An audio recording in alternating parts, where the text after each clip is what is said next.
Welcome to Unit 6 in our Latin American Studies course.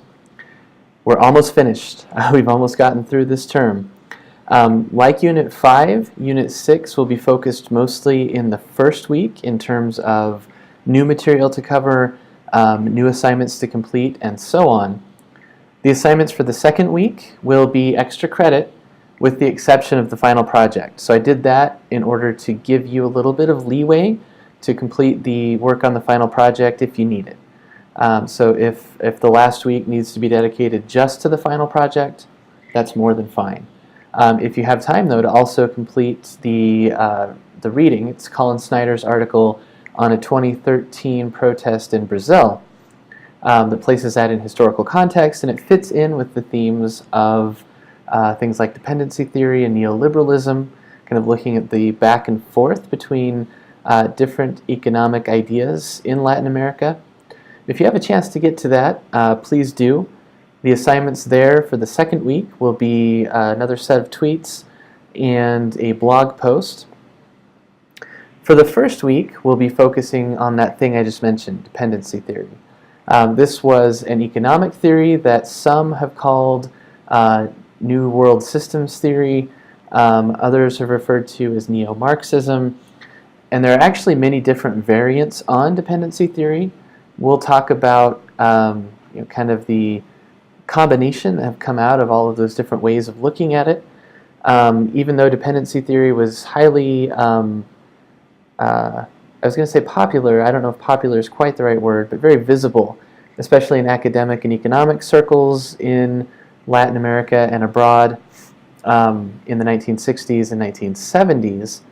It kind of fell out of favor during the neoliberal phase of the 1980s.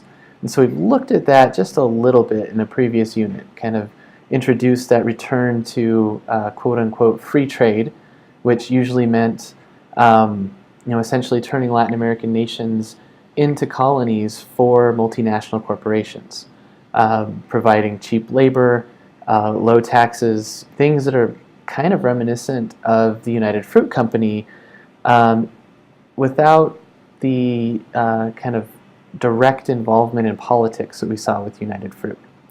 So that's why I'm going to bring together all of those different threads in this unit so we can think about what's going on currently across the region of Latin America.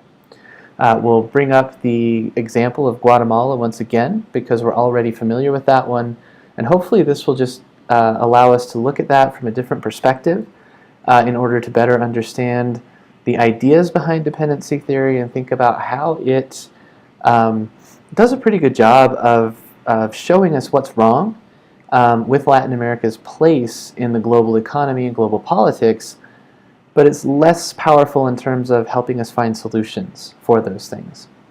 And of course, we don't want to be like the Western do-gooders that we started out the term with, but we should think about what are some possibilities for working toward a different outcome for the future.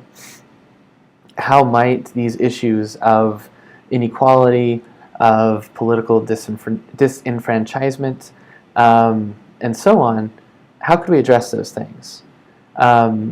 Does the efforts to bring about reconciliation and justice through the trials of people like Efrain Rios Montt, would that get at the issue, or is it something else? And again, that's just one example that I kind of thought of and threw out there.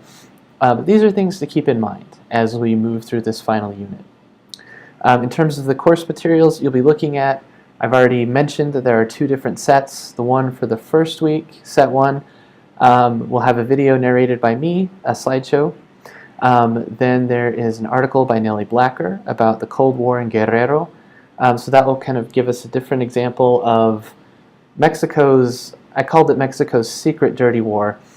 This was the violence against especially students in the state of Guerrero in the 1960s and 1970s after the Tlatelolco massacre.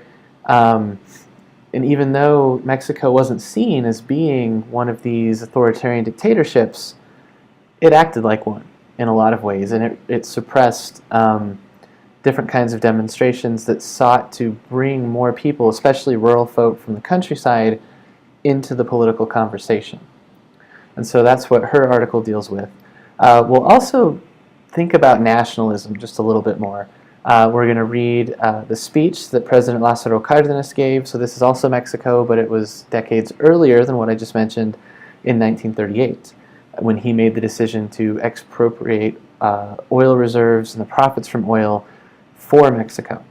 So we'll think about how what the promise was of that and how it actually played out. Again, to help us think about these kind of cyclical movements toward state control of economics and politics, trying to get out of the thumb of the first world and have some sort of local national control versus handing everything over essentially to multinational corporations, inviting them in to develop the country, whichever country in Latin America we're talking about. This is what we're getting at with neoliberalism. So hopefully that helps provide kind of a background for where we're going in the next couple of weeks. Do remember that week 2 is extra credit. I look forward to reading your final projects and to winding out this semester in a strong way.